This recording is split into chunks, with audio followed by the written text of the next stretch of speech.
Let's get to our first topic of discussion today. The Independent Petroleum Marketers Association of Nigeria has raised concerns over the shortage of premium auto spirit, also known as petrol, affecting the members across the country amidst widespread scarcity. The umbrella body, which boasts of over 3,000 members and controls a significant share of Nigeria's filling stations, also accused the Nigerian National Petroleum Company Limited of failing to supply adequate products to its members. Meanwhile, the Nigerian National Petroleum Company Limited, on their part, have appealed to Nigerians for understanding over the ongoing fuel scarcity. The spokesman of the NNPCL, Mr. Olufemi Shoneye, disclosed this in a statement made available on Monday while announcing that the firm made 3.3 trillion naira profit as at the end of 2023, according to its 2023 audit financial statement.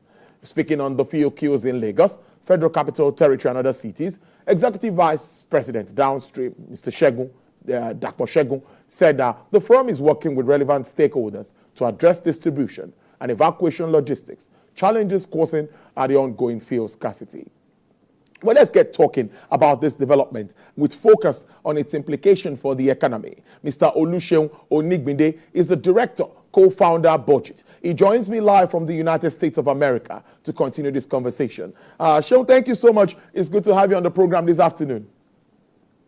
It's a pleasure being here today, Tolu. It's a pleasure. Thank you so much for inviting me. Yes, I think we should start from the fact that we saw a drop in inflation figures, and many would say that that is the way to go considering challenges that we faced before now. But now we're still grappling on the other side with high energy prices, particularly PMS, as that today some are buying for as much as 1,000 naira. In some cases, it's not even available in some cases. What is your understanding of Nigeria's deregulation and that market as we speak? Thank you so much for the question. As you see, the inflation came down.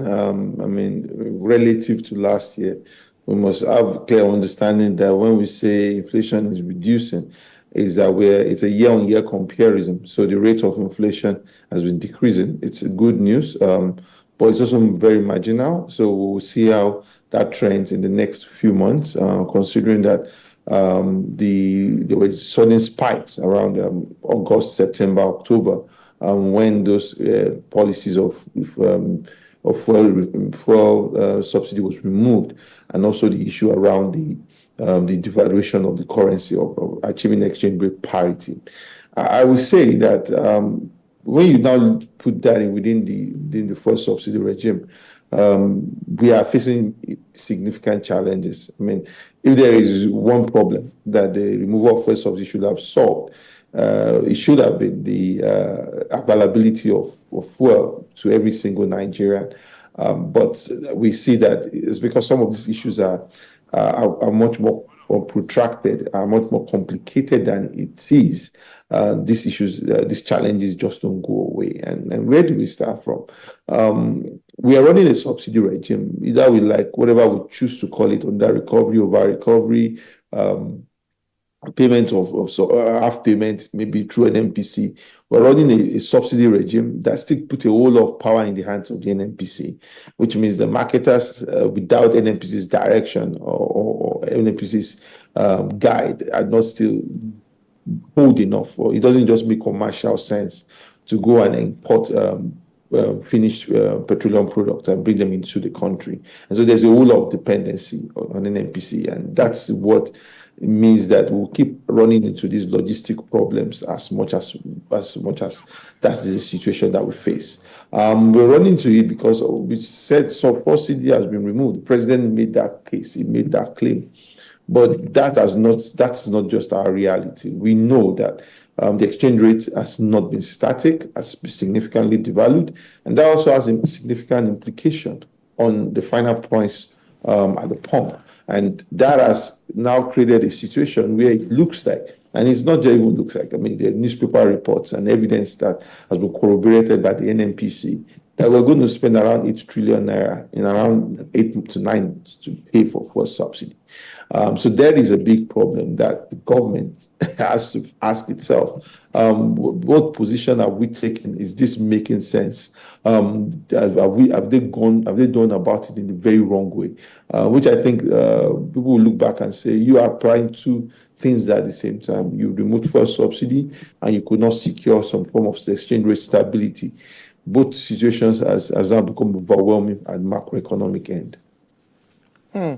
Now, looking at this issue again of the scarcity, it is clear that there's a differential or there's a shortfall, like the NNPC said when they were reading out their figures. They admit that there's a shortfall. They are bringing the landing cost at a particular price, and government is instructing that they sell at a particular price. If we look at other African countries around us, many would tell you, and what we found out is that a liter of fuel costs for more than $1 in some cases. And so this, one way or the other, will still make smugglers or make smuggling attractive to those that get involved in it. So how can we check this and make sure that we pay subsidy on the actual liters, the number of liters that we consume as a country? Appropriate number and not just over bloated figures.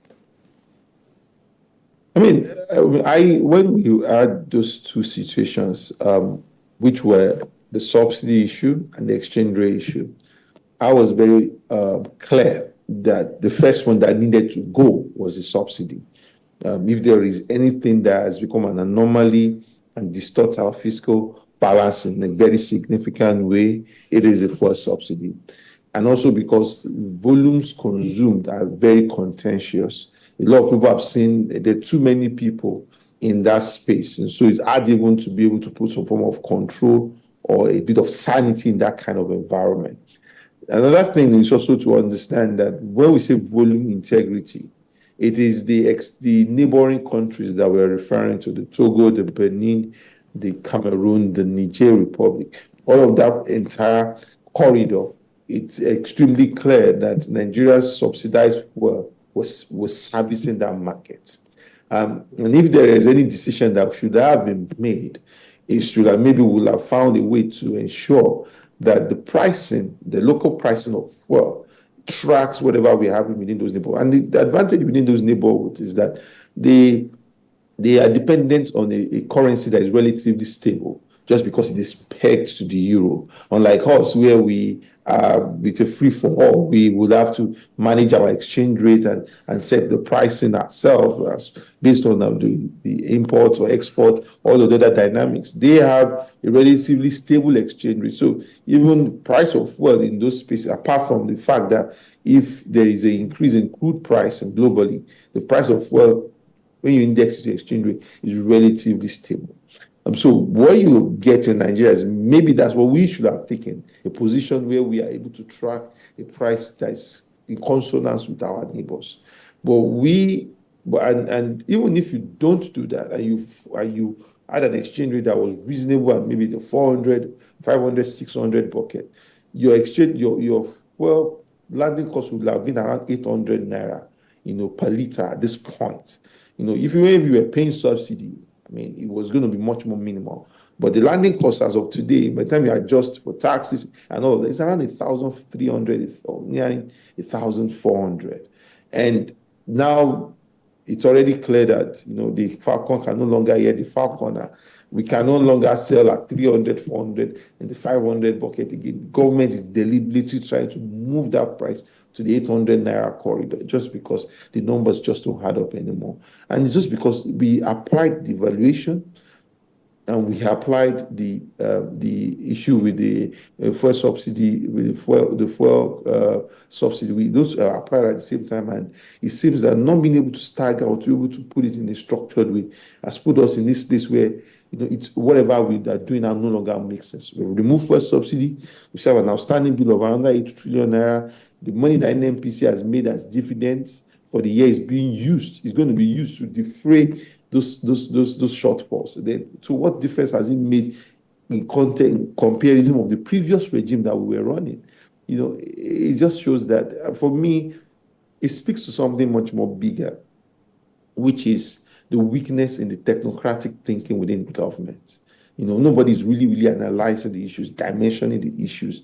Nobody's really plotting the plans, the maps, and what exactly the scenarios.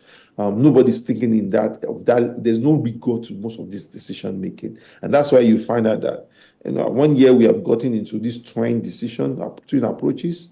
The only benefit we'll say is that we've had increased the revenue. Maybe in fact revenues have increased, but you also look at the other side. We have to pay more in minimum wage. We're now paying now more in fuel subsidy. So by the time you net it off, at the end of the day, you see that the gains have not been significant in any way.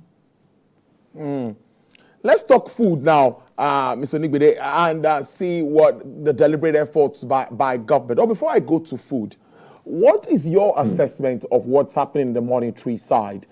Because we see a lot of support also coming from the fiscal side. Or let me say, can we assess both sides? Do you think they are complementing each other to be able to achieve this inclusive growth before we move to food? Personally, I feel that the monetary side has done what it could do.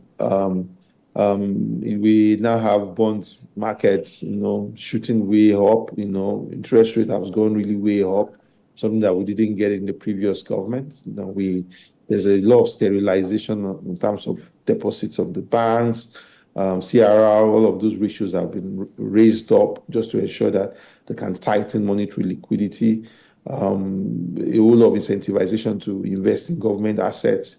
So, and I don't even think the CBN can go higher than the MPR rates currently, because whatever we do at that point, I think it becomes a blunt tool when it could no longer service, if it's not combined with other tools. And I think you would see that, people are already talking about the other effect of this. Prime lending rate is now getting as high as 30 to 35%. That doesn't sound reasonable in any economy that wants to develop. So, in my own view, this is part of the fallouts from the previous governments, from the previous Muhammadu Buhari governments. So, in my own view, it's clear that the monetary side seems to be trying, but it has extended itself, and it looks like it has reached its end. It's the fiscal side that we are still struggling with to do what is proper and what is right as much as possible. And when you say the fiscal side should do what is right, you want to look at three things, I would say. One is the customs. The customs, is now so big on let's make more money, because you were getting a lot of income, a lot of duty, index maybe 400, 500 naira. Now you are now doing 1,600, 1,800. You are not even thought it well to even have some of those tariff rates, so that at least you come at the same level. So we have a challenge, which it seems that what customs that should have been more of a trade facilitation agency now looks like it's big on just collecting revenue. And let's not forget, customs gets 7% of its total revenue as collection costs. So there's a huge incentive in there. The second part is the budget. The budget also should be a huge instrument for fiscal control and fiscal tightening. It's not there. You see, the capital expenditure is all over the place. It's not targeted. A lot of projects, micro projects, just scattered around the economy.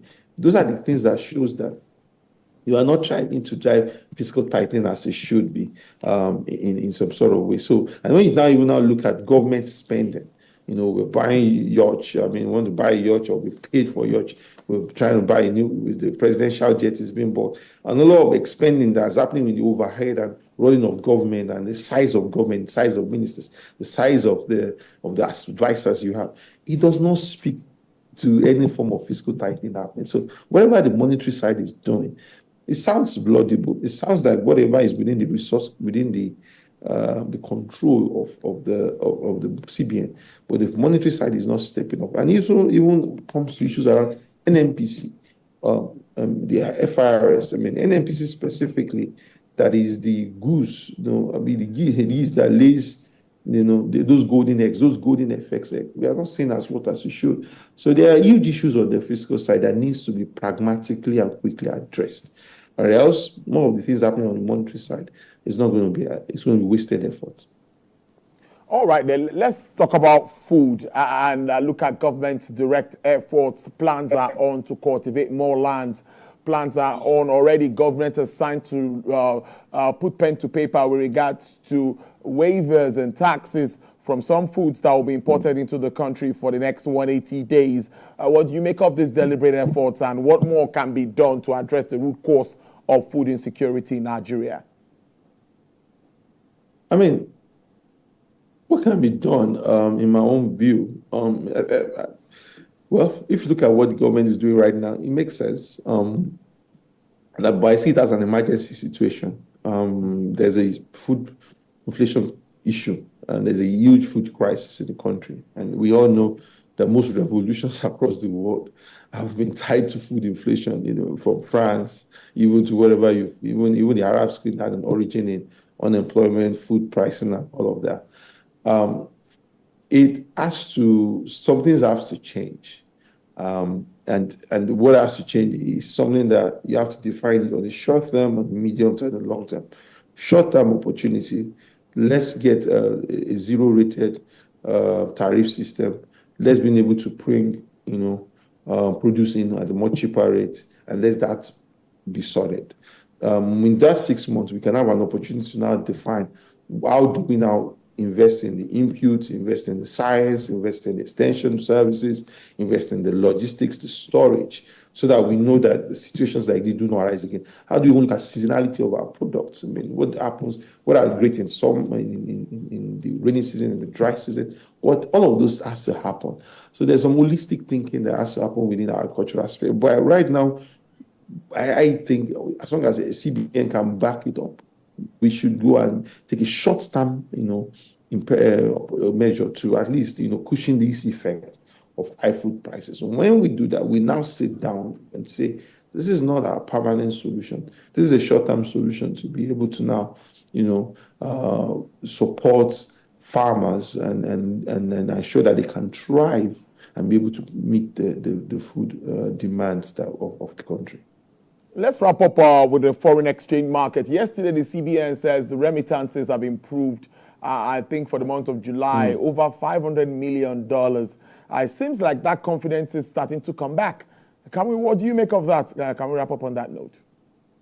It's a good one. I mean, it's a good step. I mean, and I learned that that's the highest remittance based on record that was monitored by the CBN. So it was a welcome thing. But my own view is not significant enough. I mean, we kind of run away from that. We could as well get like a $2 to $4 billion from the oil revenue side or the FX side from oil if we do things properly, if we optimize the production in those environments.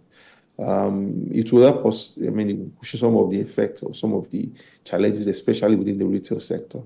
But when you look at it holistically in terms of what this country needs, more of that help has to come from the oil and gas sector, as we are currently structured right now. Another thing is also to figure out a way that beyond the remittances from diaspora, we also look at the non-oil sector. How do we incentivize production for non-oil exports, especially for food items and other industrial exports? So it's time for us to be honest. I mean, these numbers are good. The numbers speak the fact that the whole of diaspora people are trying to plow back money. And I think even with the foreign bond, diaspora bond that has been launched by the federal government for $500 million, that also sounds a lot also exciting. I also bring some of the funds back in. But on the long term, we're going to ask ourselves, is this significant to the FX needs of a country that has an import profile of around $40 billion annually? I don't think that is. We need to just do the hard work of our resources have to bring us the yields as we should. Yeah. Mr. Olusegun, Director, Co-founder, Budget, thank you so much for joining us. We understand even the time factor and all of that, but we appreciate your time, honestly. Do enjoy the rest of your day. Thank you so much, Tolu. Have a wonderful time.